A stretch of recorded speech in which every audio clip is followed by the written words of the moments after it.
Марина Мијаковска е една од оние поетеси која во себе го задржала духот на детето.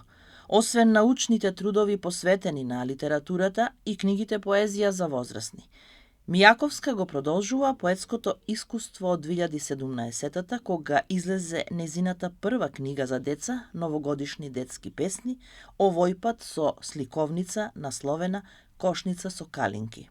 За да се пишува за деца, секогаш треба да го имате духот на детството и на детето во себе, за да може да пишувате и да се доближите до мисловната свест на децата. Прво треба да го разбирате нивниот свет, нивната љубопитност, за да може да напишете книга за децата, што ќе биде доволно интересна, едукативна и дидактичка.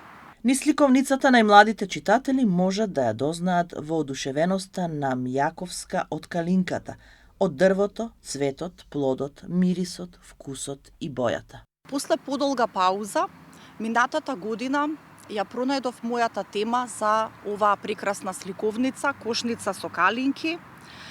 Темата случајно и спонтано дојде, бидејќи бев воодушевена од дете, од ова овошје, екзотично да кажам, калинката.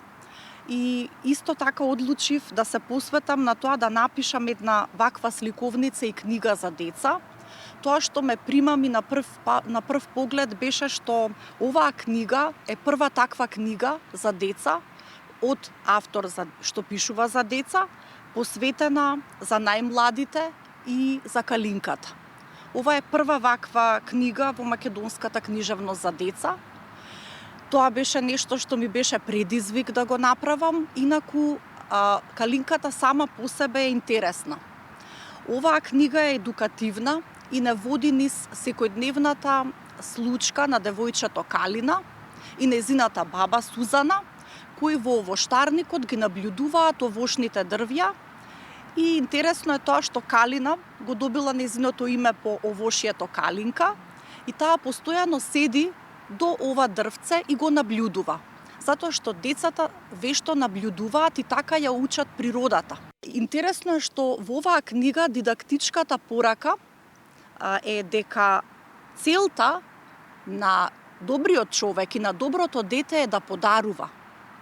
Суштината на оваа кошница или тајната на кошницата со калинки е тоа што Калина преку незината баба учи дека треба да споделува во животот и дека целта на добриот човек е да подарува.